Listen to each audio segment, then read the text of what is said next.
Лицата со попреченост се еднакви како сите нас, но често пати и во светот и кај нас се случува да бидат маргинализирани. Денес во ова издание на Приказна ќе зборуваме за инспиративните приказни на лицата со попреченост. Бидете со нас.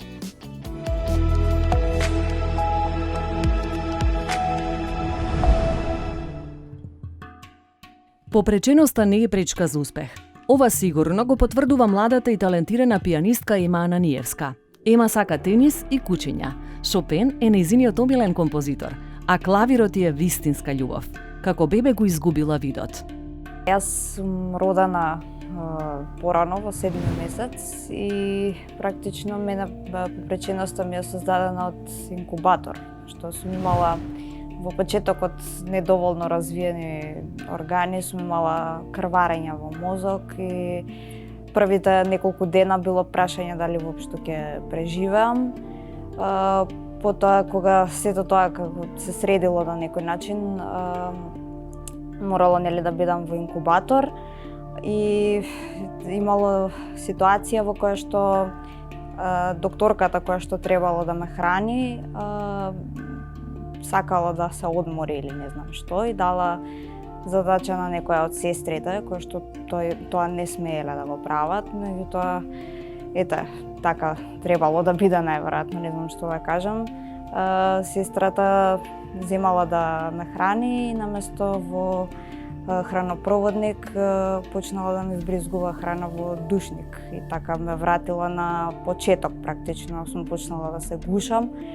И за да ме спасат, ми била давана многу голема доза на кислород, без никаква заштита на очи и така се случило што се случило. Во пубертетот се соочила со лични битки, кои од денешна перспектива ги доживува сосема различно. Морам да кажам дека јас генерално не сум имала некои конкретни проблеми, да сум била, не знам, малтретирана или нешто. Во глобала стварно сум била многу добро прифатена од соучениците од средината, меѓутоа да, тој период во пубертет ми беше многу лош. Сега баш тоа се зафркава многу често дека пари да ми даваат во пубертет не би се вратила. Беше многу тежок период затоа што се чувствував така на некој начин како отфрлена, затоа што сите излегува, јас не излегував, јас морав да зависам од некој, да ме носи, да ме враќа, нели, а тоа е периодот кога тука 16-17 години веќе сите почнуваат да излегуваат сами, меѓутоа јас немав услови за такво нешто. И така многу често си поставував прашања од типот на дали јас некогаш ќе можам да се дружам нормално, дали јас некогаш ќе можам да излегувам. Па тука нели следуваат исто фрустрации, прашања од типот на зошто баш мене ова ми се случува, зошто јас не можам да бидам нормална како и останатите и слично. Да, стварно беше многу тежок период и можам да кажам дека единственото нешто што ми помогна да го надминам тој период беше работата, буквално, значи затоа што јас бев запишана во средно музичко и имав доста обемен материјал за свирење, за работење и мислам дека тоа е тоа што ме извади од тој период, некако ме постави, односно ми даде храброст да застанам цврсто и тоа што е, ја прифаќаме состојбата и тераме напред. Процесот на едукација на оваа млада пианистка не бил едноставен, но љубовта кон пијаното и поддршката од нејзиното семејство ја овозможиле да го развие својот талент и да успее да го представува јавно, на воодушевување на публиката. Беше многу тешко, морам да кажам дека беше многу тешко самиот процес, бидејќи јас и од сам старт уште од градинка бев запишана во редовна градинка, не бев запишана во специјалното училиште што е за лица со оштетен вид, во редовно образование бев запишана и беше многу тешко затоа што немаше никаква соодветна литература. Дури она што го има на Браево од Сојузот на слепи не сакаа да ни го даваат, затоа што беа лути на моите родители зашто не ме запишале во нивното училиште.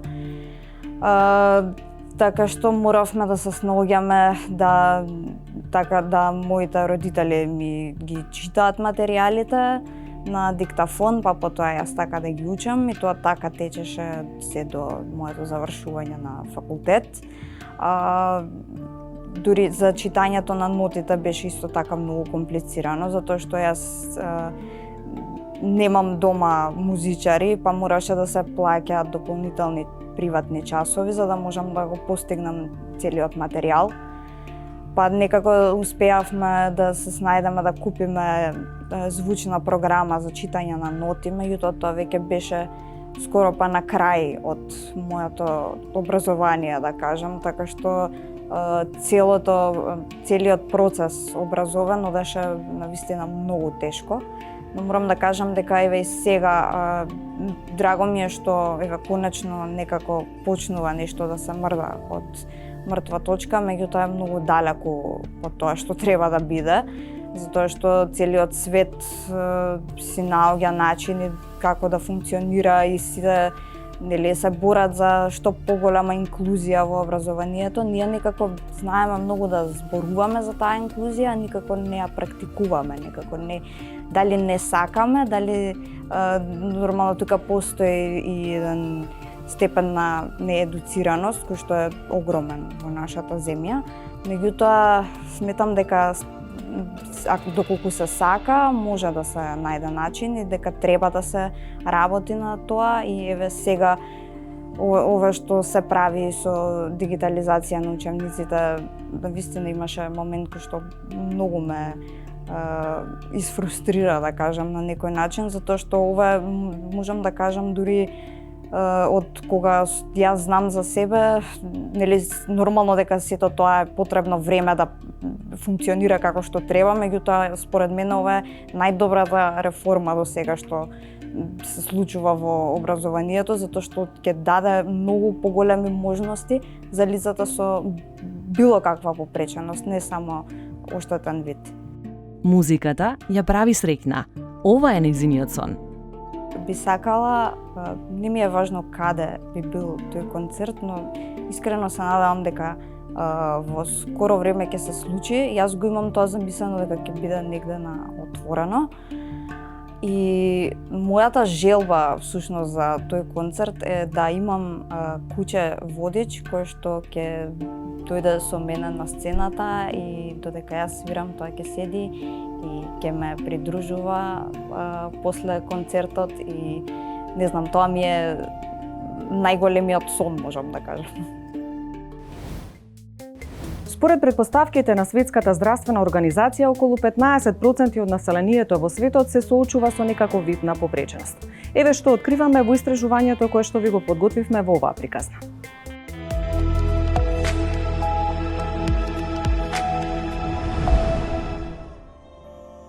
Лицата со попреченост во целиот свет, но и во нашата земја, се уште представуваат една од најмаргинализираните групи во општеството, кои се диспропорционално засегнати од ефектите на пандемијата.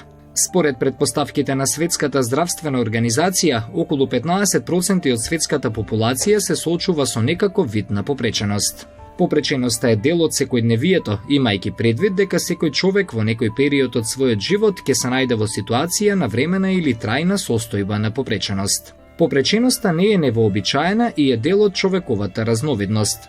Не ги засега само поединците, туку и нивните потесни и пошироки семејства, како и заедницата во која живеат лицата со попреченост, односно општествата во целина. На овие семејства навистина им е потребна не само финансиска поддршка, туку и морална поддршка, да знаат дека навистина да се чувствуваат дека навистина се граѓани на оваа држава. Во последните неколку децении на глобално ниво направени се значајни промени во однос на обезбедувањето подобри услови и можности за лицата со попреченост со цел подобрување на нивниот квалитет на живот, односно пристапност до објектите и услугите, зголемување на пристапот до образованието, зголемени можности за вработување на отворен пазар на труд и реално портретирање на лица со попреченост во медиумите. Дел од овие промени во позитивна насока се забележливи и кај нас во последниве години. Нема континуитет кај нас, за жал. Ова не е политичко прашање. Ова е прашање на човекови права.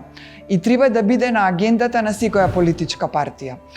Она што е прифатено како позитивно искуство и како започната реформа, без разлика кој ќе дојде на министерското столче, утре треба да го продолжи. Значи, континуитет е потребен во сите реформски процеси, доколку стратегијата на државата е одредба да се почитува Конвенцијата на Обединетите нации за правата на лицата со попреченост, која што нашата држава впрочем ја ратификуваше и го потпиша и протоколот. Значи, тоа треба да биде една стратегија која што според која треба да се креираат или унапредуваат правата на лицата со попреченост и да бидат вметнати во законите. Инклузијата представува процес кој што не е само во еден одреден период, во еден одреден момент за време на една владеачка гарнитура. Тоа е процес кој што постојано тече и треба да продолжи понатаму до постигнување на она што представува навистина еднакви услови, еднаков пристап до ресурси, еднакво право на учество како во општествениот живот, така и во носењето на одлуки во приватниот живот, учество на културни, на спортски манифестации, се. Тоа е процес кој што верувам дека, не верувам, меѓутоа сознанијата и следејќи состојбата говорат дека состојбата значително е променета во однос на она што беше порано состојбата во државата. Обединетите нации во минатото истакнуваа: незнаењето, запоставувањето, суеверието и стравот се општествени фактори кои низ историјата на попреченоста ги изолирале лицата со попреченост и го забавиле нивниот развој. Конвенцијата на Организацијата на Обединетите нации за правата на лицата со попреченост ги афирмира концептите за попреченост како флексибилни и еволутивни концепти кои подлежат на континуиран развој. Конвенцијата на Организацијата на Обединетите нации за правата на лицата со попреченост и факултативниот протокол стапија во сила на 3 мај 2008 година. Таа представува една од 9 клучни конвенции за човекови права и истовремено е првиот инструмент за човекови права кој го применува социјалниот модел за попреченост. И покрај тоа што конвенцијата не содржи дефиниција за попреченоста, го има достигнато врвот во поимањето на попреченоста како прашање на човекови права, при тоа напуштајќи ги застарените историски, филозофски и законски пристапи кон попреченоста, како што се медицинскиот модел и моделот на милосрдие. Според искуството од нашето работење, она што е основно е да трите клучни министерства во нашата држава, а тоа се Министерството за здравство, Министерството за образование и Министерството за труд и социјална политика, направат една навистина добра соработка, каде што ќе ги унапредат правата секој во својата област, но некогаш потребно е акумулирање на тие права, за да може, например, правата од здравствена заштита да ги оствари едно лице со интелектуална попреченост, потребно е правата од социјална заштита да му бидат на одредено ниво и така да правата автоматски бидат остварени. Лицата со попреченост представуваат една вулнерабилна група која се наоѓа се уште на маргините на општеството. Тие се соочени често пати со проблемот на изолација во средината во која живеат. Покрај неповолните општествено-економски односи на лицата со попреченост, им е неопходна потребата од општествена заштита во сите сфери на општествениот живот: здравството, образованието, работните односи и други дејности. Корисниците на нашите дневни центри, зборувам за Републичкиот центар порака, се лица над 18 годишна возраст и изборот зошто да работиме токму со оваа целна група е затоа што за тие лица едноставно не постојат никакви можности за да се вклучат во општествениот живот. Тие се оние кои што доколку некој бил вклучен во образовен систем или посетувал некаква услуга, до 18 годишна возраст завршува приказната и тие едноставно остануваат дома затворени во 4 зида. Поентата на нашата работа, на нашата програма е лицата со интелектуална попреченост, нашите корисници, да ги опфатиме во еден програм кој што е развиен врз основа на нивните потенцијали и да им понудиме можност тие потенцијали да ги унапредат. Че програмата е насочена кон стекнување на вештини за самостојно живење и тоа е она што овие лица на таа возраст име пресушна потреба, затоа што доаѓа периодот во кој што тие ќе останат сами, односно нивните родители ќе заминат и моментот кога ќе треба да почнат да живеат сами, односно со поддршка, е исклучително важен. Тогаш, во тој период, ќе биде најзначено за нив да имаат стекнат одредени вештини со кои што ќе можат самостојно да функционираат, колку што е можно повеќе, и да се самообслужуваат во секојдневниот живот, односно со тоа да спречиме нивно опфаќање во организирани форми на живење во различни институции, каде што нели општо познато е дека условите во таков тип на резиденцијални установи не се воопшто прифатливи, се под човековото достоинство.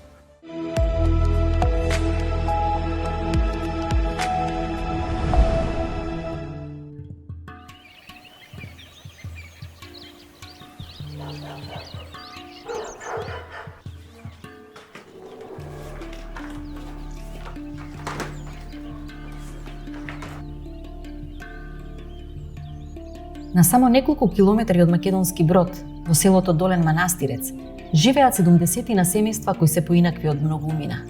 Во речиси секоја втора куќа од селото, домаќините покрај своите родени деца чуваат и подигаат деца кои претходно биле сместени во институции за лица со посебни потреби или пак биле одземени од родителите поради негрижа.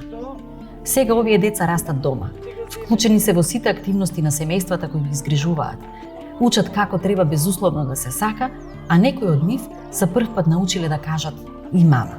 Денеска имам 4, а уште инаку 9 деца ми се збираат со се овие што ги чувам за посвојување. Сега моментално имам 2. Имам девојка една од 29 години и ова 4 години ми е сега. Ние 6 имаме чувано и ги имаат посвоено. Сега јас и на социјални работници стално тие викаат многу се поврзувате со нив. Ами ја како може да не се поврза, например, го чувам на рака ми спиет, го капам, со мене спиет, го гледам од едно топче што викаат мевце, само што не сме го родиле. И тешко е. Секое дете има дел од нас земано. Дел од нас. Значи толку многу ни е тешко. На сите, фамилиарно, ние се поврзуваме со нив. Прво, така, како пробно е, зеде една комшивка овде моја, и ние детенцето овде ми го носеше, кој че имаше нешто работа или нешто, ние го почувувавме. Децава мои имам син и ќерка, тие дома ми беа тогаш. И се поврзавме со детево што го чуваше комшивка. И рековме и ние ќе почнеме да видиме како ќе биде дома, да ни биде да... Ова, вистина, ќе почуваме сат, 2, 3, ама па ќе си го земет комшивкава. А да видиме дома како ќе ни... И кога зедовне, ние многу се поврзавме со нив. Многу, и синот, и ќерката, и се мажеа, и се женеа, и деца, внучиња ни се раѓаа. Тие ни беа како на прво место. 23 години веќе чувам деца. За пензија, кој ќе дојдам ја на годињето да се пензионира. Инаку со ними не знам. Навикнати сне, немојме без нив. Овие сосем обични луѓе од село зборуваат за едно од најважните работи на светот, да се израсне дете кое е здраво и среќно. Девојкава што ми е, таа е многу потешка. До душа другиве сите што ми се посвоени ги носеле како со хендикеп, ама испаѓале дека ни се здрави, дека си ги посвојували здрави, вистина здрави дечи не излагаат. На школу си одат, кои ќе си ги посвојат све. Еве ова сега спремаме и ние да ни ојд на школу. Така сине? Така. Велат нема пари кои може да го платат ова што го прават и дека досега не им паднало на памет да се откажат од нив, иако како згрижувачи тие имаат право да го вратат детето. За нас свадби, за слави си ги носиме. Не ни се одвоани, наши се тие. Ама, например, за на лекар да појдам ја како за мене. Тогаш си ги почуваме, ако внукиве не можат да ми ги почуваат. Имаме комшиви, со комшивкиве си се онадиме, си се помагаме, со ними си се поддржаваме, што да правиме мора. Згрижувач е далеко од работа. Затоа треба да се биде роден. Некој мислат дека тоа е добар начин да се заработат пари, но тоа е далеко од вистината. Згрижувачот добива надомест за грижата, вниманието и за се што прави за тоа дете. Но реално, има ли пари кои може да го платат ова што го прават згрижувачите од Манастирец?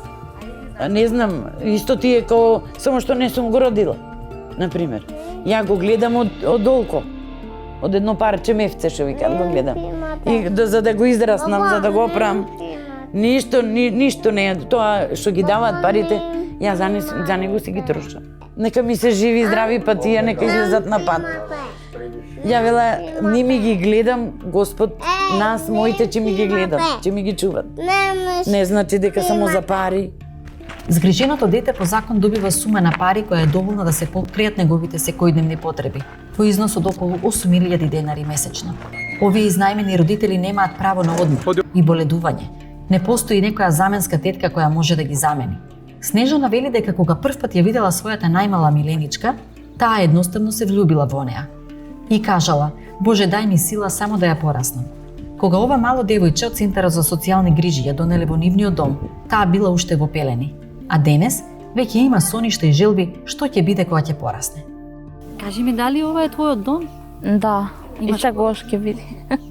Да, кажи ми, луѓето што те чуваат ги викаш мамо и тато. Да. Дали навистина те сакаат толку како мајка и татко? Се грижат за тебе?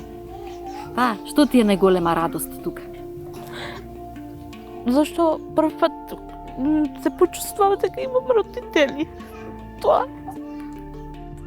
Прв пат викнав мамо, никој пат не сум викнала така.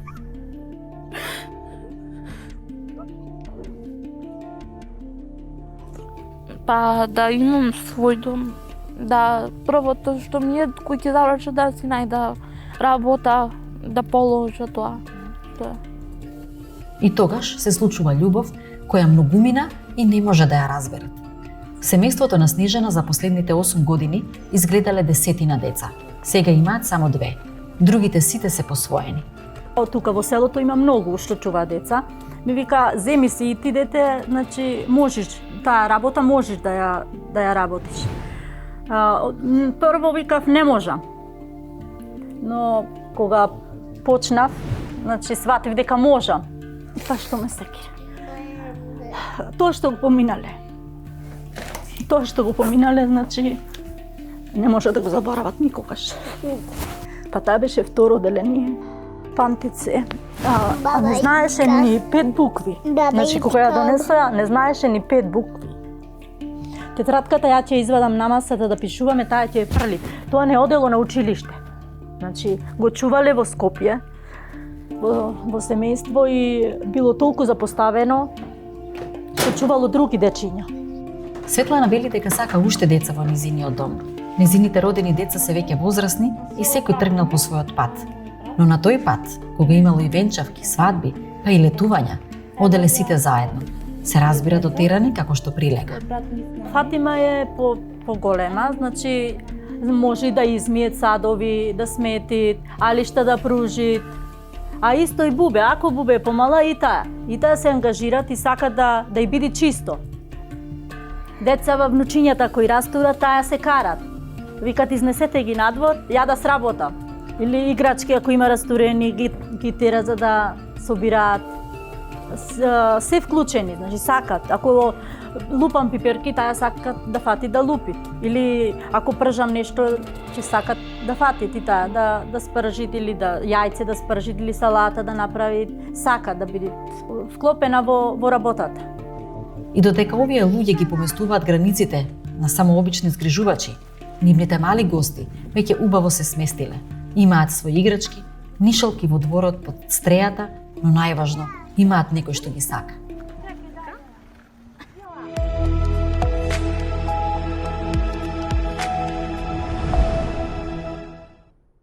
Попреченоста не е пречка за успех, иако имам личен впечаток дека тоа во нашето општество тешко се припаќа. Каков е вашиот впечаток?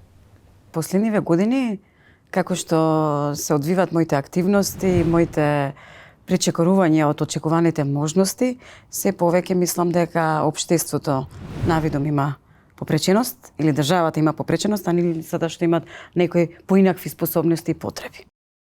Каква е инфраструктурата во поглед на помагањето на лицата со попреченост? Знаеме кога ќе излеземе надвор од Македонија, гледаме дека светот малку поинаку го овозможува тоа. Дури имаме роботи, помагала кои што на некој начин го леснуваат животот на лицата со попреченост и им овозможуваат да го добијат заслужениот еднаков третман. Дали тоа го имаме кај нас или За жал, многу некем кога почнувам реченица со жал, ама така е. Сум имала прилика и надвор државата да бидам и да се заинтересирам токму за таа проблематика што и е мој дел од моето секојдневие и мој живот, значи со самата таа физичка попреченост што и реално живеам. И не само инфраструктурата или физичките непристапни места, тука и формирањето на самата свест на општеството воопшто, па и на институциите поделно, за прифаќањето и начинот на живење и на како да кажам, во реална смисла таа инклузивност и сеопфатност, зашто инфраструктурата ќе ја видите, ќе направите. Еве, се прават напори последниве години, кампањи, поддршки и од Европската унија, па и од одредени европски земји, и од САД, и од секаде. Гледаме дека светот повеќе некако како да ни се наметнува, дајте, направете нешто повеќе отколку самите ние, бидејќи кажав, свеста е таа што те потикнува. Не е работата вие да направите една рампа, 2 метри, или не знам, некаде некој поинаков пристап, или да ја ставите таа рампа сосема на страна од тоа што е главниот влез. Јас некогаш знам и да велам, јас сум не девојката што влегува од другиот влез. Значи треба да биде токму таа интегрираност и сеопфатност реално и достоинствено. Зашто знаеме, не сакајки, па со самата терминологија ние се уште не сме унифицирани. Велиме лица со посебни потреби, лица со инвалидност, со хендикеп, сеа попреченоста дојде како унифициран термин и во Конвенцијата на лицата со посебни потреби, со попреченост, еве, тоа се последици што останале од минатото и во самата терминологија. И за жал има уште многу да се работи. Свеста некако почнува да проработува, ама тоа се многу изолирани случаи. Велам, ова е систематска работа. Не можете преку ноќ или со една кампања што ќе трае година, две и готово сме го решиле проблемот. Во периодот кога бев сама непокретна, да речем едно 7 месеци, и после тоа почна да се движам со моите помагала, се направи едно истражување. Тоа први така дојде лично за себе.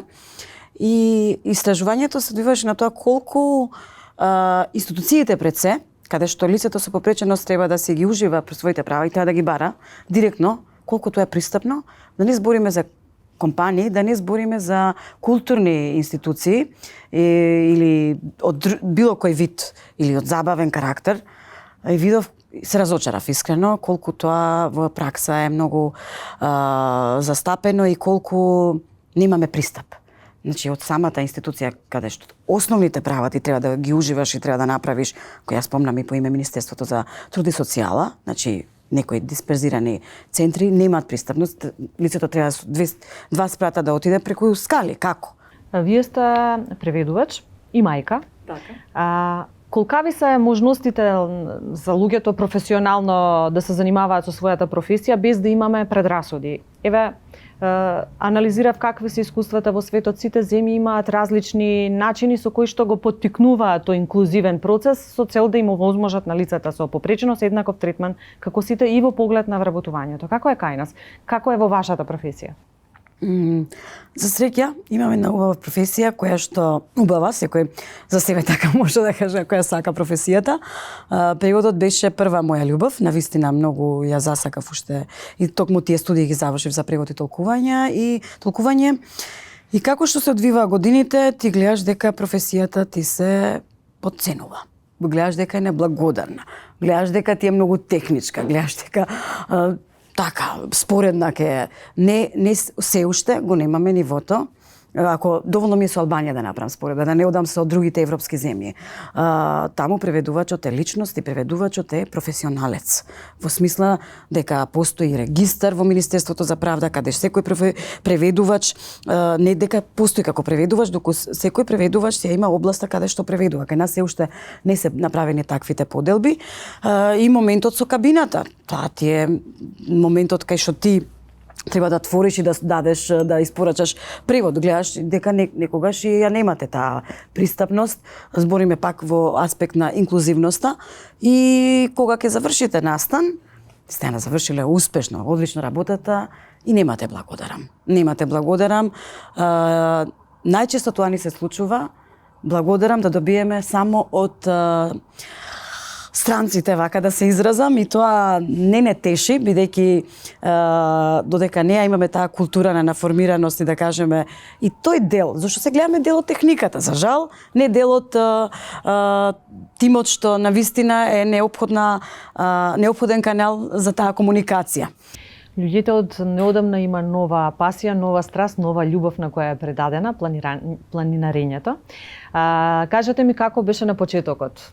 Беше ли едноставно, бидејќи за подготвувањето на такви подвизи треба навистина подготовка? Како се снајдовте? Како, дали имаше клубови каде што можевте да се подготвите? Или пак и тамо го отварате патот за оние кои што ќе следат после вас? Така, затоа и тој збор сеопфатност е толку значен и јас навистина би била престекна кога тоа нема потреба толку многу да го истакнам и да го потенцирам и да се свати како нешто најнормално и дека за жал далеку сме и во таа сфера. Желбата беше одамнешна, но како што секај нас наместо да те охрабрат, ќе те обесхрабрат. И така беше и мојот случај. Почнувајќи од моите родители, од тоа најдобромерените совети. И моето прво искачување беше на Црн камен и беше на планината Јабланица. Мајка ми буквално таа вечер 2 часот стана и вика нема шанси да отидеш некаде зашто ќе се убиеш. И дури комбето, зашто така нели организирано ние планинарите одиме, тука што беа присутните те гледаат вака чудно, што бараш, мисля првин дека нешто ќе пишувам некоја вест, зашто и во медиумите нешто и во новинарството имав некои мои обиди. И после сваќа дека ти ќе го искачеш врвот, ќе одиш со нив паралелно. И одиме и ти го искачуваш врвот и се случува и после нели тоа се испреплетува со емоции, со едно со друго, окей, се случи 2016 чинам дека беше првиот врв. И така се случија и некои други мои падови, подеми, како да кажам, со здравјето. И уште по-јака желбата и пасијата да стане навистина, не да го замени преводот, но навистина да мојот сон да кажам, или таа желба што тлеела со години била буквално невозможна да стане реалност. И така почнав да работам на тоа, да работам многу, многу тренинзи, многу посветувања, многу инвестиции, зашто инвестиција и во смисла на опрема и сето тоа. Се придружив на некои клубови, за жал се уште нашите клубови го немаат слухот, особено на планинарењето на лицата со попреченост, иако во Словенија го земам како пример, зашто за среќа има можности и контакти таму да планинарам. И таму е друг пристапот, како да ви кажам. За среќа прв пат Федерацијата на планинарски спортови даде шанса, можност едно лице со попреченост, физичка попреченост да се вклучи во школата за планинарски водичи, што велам за се е прв пат во мојата кауза што ја правам и успеав да го завршам тој предизвик, успеав да го завршам школата за планинарски водичи. Бев прифатена, имаше слух, но во клубовите за жал тоа го нема.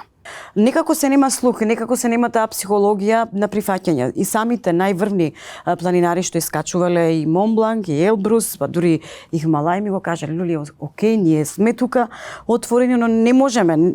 Кога ние сме на планина, ја губиме тој момент на да те чекаме. Еве, со други зборови, да те чекаме, зашто треба клубот или групата да се прилагоди на лицето со попреченост или јас. Тука е таа битка или прашање. Инфраструктура фали, во смисла не фалат патеки, не фалат посебни маркации. Неодамна јас го искачив Триглав, тоа беше 2019 година и беше една моја лична приказна со приказната на Триглав. Како? Моментот кога тука во нашата држава добив нема да живеете веќе, нема да можете да имате и нога. Дојде многу спонтано, многу природно, отидов во Словенија да се уверам дали навистина тие канцерогени клетки се уште се во мене и отидов и излезе дека сум навистина многу здрава како дрен и беше едно ветување кон себе. едно ветување многу емокна, кога самото од душа ќе излезе и реков на Триглав, оваа година дојдов да видам дали ќе живеам, таа година ќе сте искачам. И дојде. Така убаво си дојдоа, се работиве и се случи последна година јас да го искачам за себе, тоа ветување да си го исполнам и уште не вратена во Македонија, медиумите има земено замав и станав прва жена со попречен што го искачи Триглав. Јас боледувам од ретка болест, боледувам од хроничен остеомиелит кој што прогресира и секогаш треба да бидам во тек со мојата имунолошка состојба, да се, како да кажам, да ја негувам и духот и телото, за да не паднам на тоа, буквално да не паднам на постела, нели? Јас ова година направив уште еден друг подвиг во смисла на некогаш и со себе се надпреварува таа најголемата битка и борба. Направив соло качување на антени, планинарите знаат што е тоа, ама во зимски услови. Зошто реално моите искачувања се во некои потака лесни услови климатски. Мојата тешкотија е со патерицава, кога ќе планинарите во зимски услови и на снег, таа тоне. Немам адаптирано помагало што би ми помогнало тоа да не се случи, да можам да се водам само на физикусот и да го да истерам до крај. Ако немате соодветна опрема, е навистина тешко, се уште го немам. И го нема во државата, треба да, нели, со други канали тоа да го обезбедам и така натаму. И после тие два мои обиде, значи првото искачување на антени соло, плат не успеав, зборам во зимски услови, беше невозможно со таква патерица и со тоа. 2 месеци бев непокретна.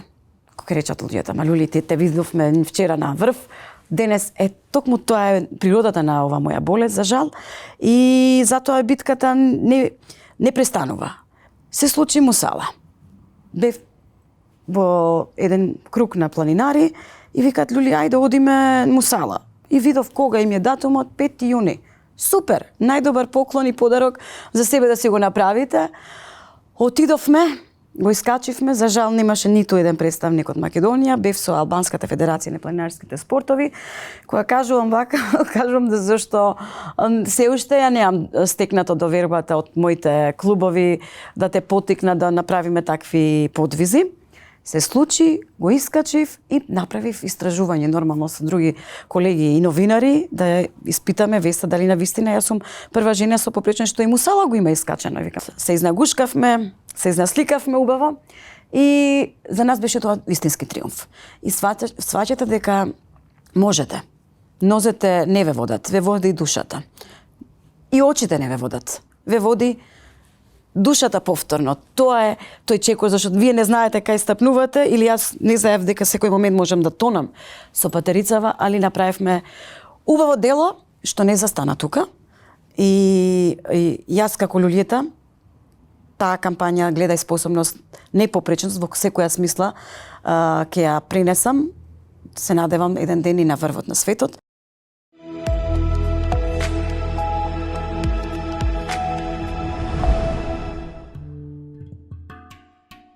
Лицата со проблеми во видот во земјава првпат добија апликација со која ќе им се овозможи пишаниот текст да го чујат во гласовна форма.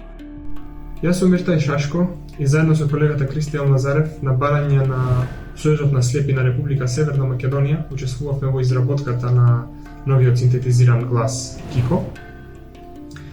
Најпрво ја изработивме техничката спецификација за овој проект, а потоа бевме надлежни за контролата на квалитетот на самиот глас. Значењето на гласот за слепите лица е огромно, бидејќи една од главните причини што ИТ писменоста или IT писменоста кај нас во нашата држава е на ниско ниво е тоа што досега немавме модерен македонски глас кој што ги прати јазичните правила на македонскиот јазик. Досега лицата со проблеми во видот имаат две алтернативи. Едната беше да се користи глас постар од 20 на години, кој што не е направен на македонски јазик, туку нашиот јазик е адаптиран и прилагоден. Втората алтернатива со која се снаоѓаат членовите на Сојузот е да се користат гласови од јазиците во регионот.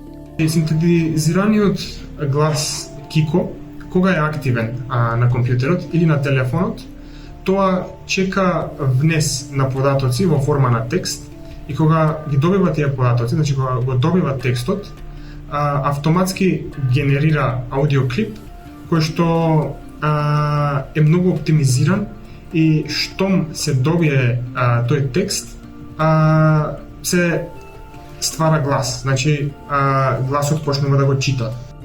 Освен лицата со проблеми во видот, апликацијата Kiko може да ја користат и лицата со потешкотии во учењето, лицата со дислексија и сите оние кои информациите најдобро ги разбираат во аудио формат. Покрај работа може да се користи, значи гласот може да се користи и за забава, и за комуникација со пријатели, значи користење на Messenger, користење на Viber, WhatsApp, значи чиста комуникација со пријатели. Така да пак ќе нагласам дека значењето на овој глас е огромно и е голем чекор напред.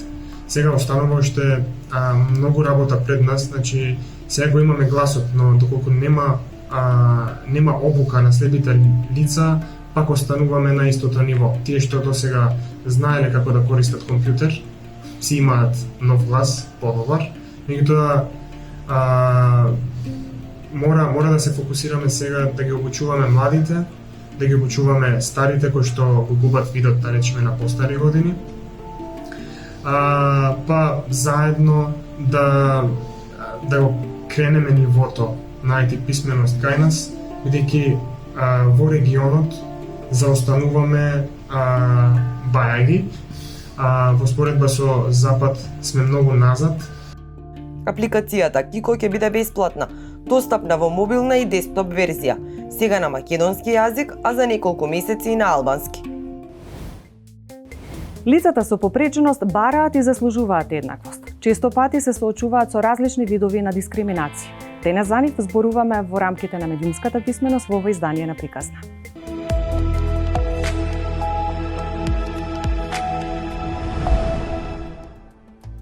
Ние се уште сме сведоци на дискриминацијата кон лицата со попреченост во сите сфери на секојдневниот живот. И покрај донесените закони, заложбите за креирање на инклузивно општество за сите, се уште значителен дел од лицата со попреченост, но и нивните родители и други лица кои се грижат за нив, се соочуваат со неразбирање од страна на своите соседи, непристапна инфраструктура, дискриминација во образовниот систем и на пазарот на труд, но и многу затворени врати на институциите. Во јавноста често се среќаваме со коментарите од типот треба да оди во посебно училиште, има оштетен вид и не може да оди во средно медицинско училиште, нема услови за да посетува градинка, кој ќе се грижи за дете со церебрална парализа кога во групата има 30 деца. Ова е само дел од обидите со кои се дискриминираат лицата со попреченост. Мора да разбереме дека попреченоста е во општеството, а не карактеристика на личноста. За да се надмине попреченоста, треба да се отстранат бариерите во општеството и да се обезбедат еднакви можности за развој на секое лице, во зависност од неговите индивидуални потреби. Лицата со попреченост се исти како и секој еден од нас, но во одредени области или периоди им е потребна определена помош или поддршка во извршување на одредени секојдневни работи, кои другите лица ги извршуваат без помош. Попреченоста не разликува пол ниту возраст. Лицата со попреченост може да се најдат во секоја возрастна група, и меѓу мажите и меѓу жените. Стигмата, предрасудите и одбивањето на пристап до здравствените услуги, образованието, работните места и целосното учество во општеството ја зголемуваат веројатноста дека лицето со попреченост ќе живее во сиромаштија.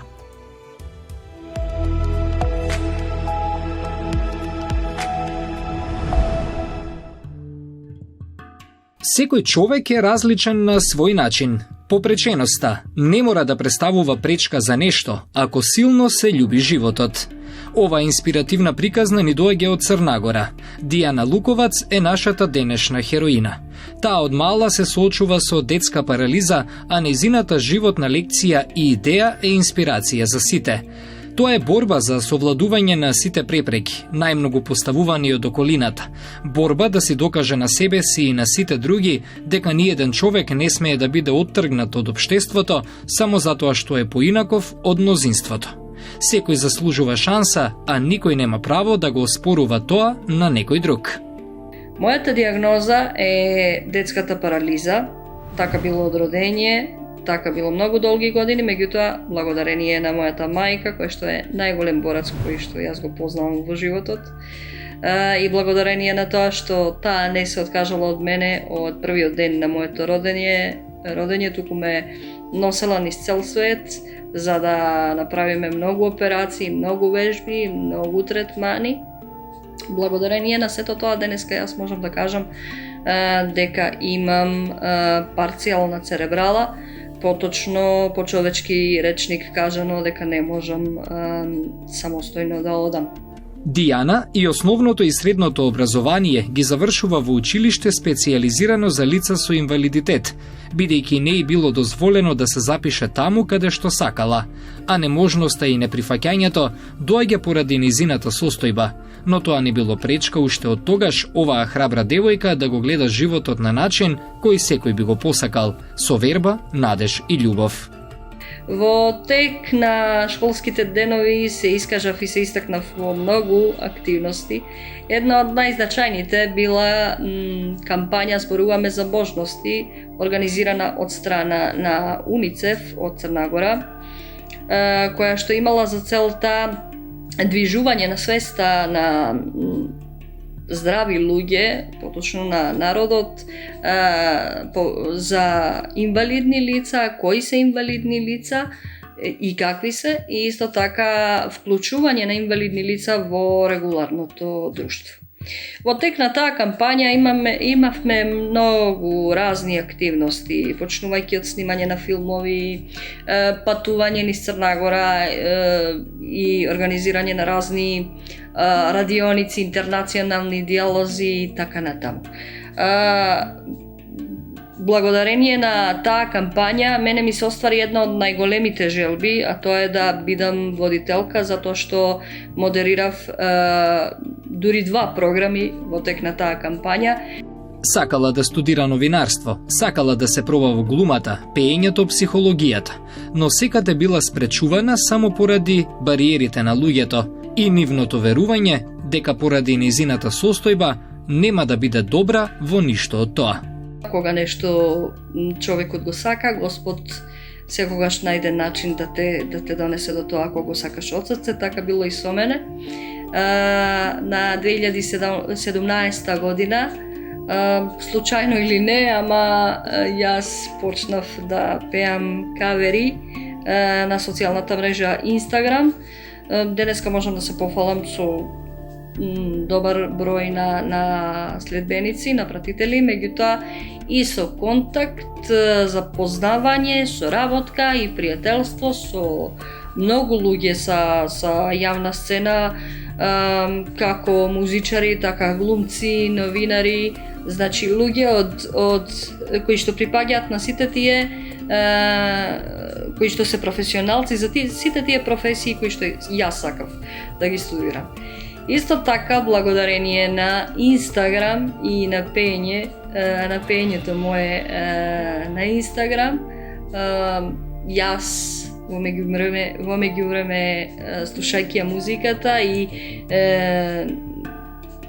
контактирајќи со луѓето, денеска моите пријатели кои што ги имам ширум Македонија, го научив македонски јазик како што слушате и сум многу горда на тоа. Освен македонскиот, зборува и пее на уште неколку светски јазици, меѓу кои шпански, француски, португалски. А тоа денес и донесе и остварување на нејзините сонови, она за што мечтаела од секогаш. Значи ми се оствари и желба да пеам за својата душа, да ме слушнат други луѓе и да бидам во контакт со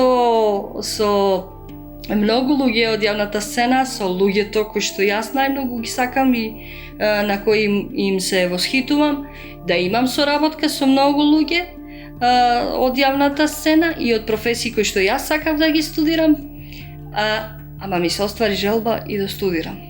И сето тоа од куќа. Мојата порака, драги луѓе, за сите вас што ја гледате оваа емисија, е да сето тоа што сонувате, што замислувате и што посакувате вистински од срце, не се откажувате од тие соништа и желби, затоа што не е битна приказната, не те идентификува, не те идентифицира приказната твоја или околности, бидејќи јас имам скромни околности по прашање на економската ситуација, значи не те идентифицира ни приказната која што имаш, ни околностите, ни ситуацијата, туку она што ќе станеш благодарувајќи на сето тоа што спомнав порано. Така да не се откажувајте од своите соништа, ако можам да ви послужам како пример, погледнете ме мене и бидете сигурни дека се може.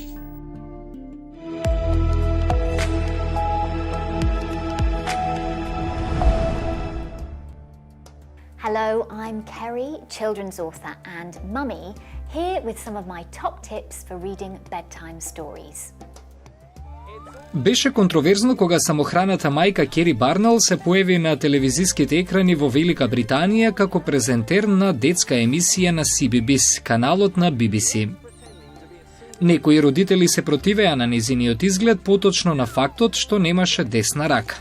Мислеа дека тоа ќе ги вознемири децата. Но на децата не им беше важно и Кери стана доста популарна, не само како водителка, туку и како автор на детска литература.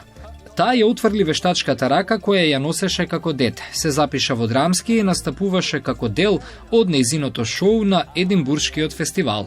Дислексијата не ја спречи да чита како дете, ниту пак да ги напише прекрасните книги за деца. Како самохрана мајка на дете со родители од различна раса, секогаш е подготвена да третира проблематични прашања. Така, например, Сирена е приказна за девојче во количка, а Снегулка е приказна за дете со родители од различна раса, како нејзината ќерка Амели. Сите ние сме еднакви. Тоа треба да го сватиме и да помогнеме инклузивност на сите луѓе кои што треба да бидат дел од едно општество. На тој начин градиме подобра заедница во која сите имаме еднакви права и еднакви обврски. Верувам дека приказните кои што денес ги слушнавме се инспиративни и ќе ни помогнат сите да го прифатиме она што веќе досега требаше да го направиме. Довидување до следната приказна.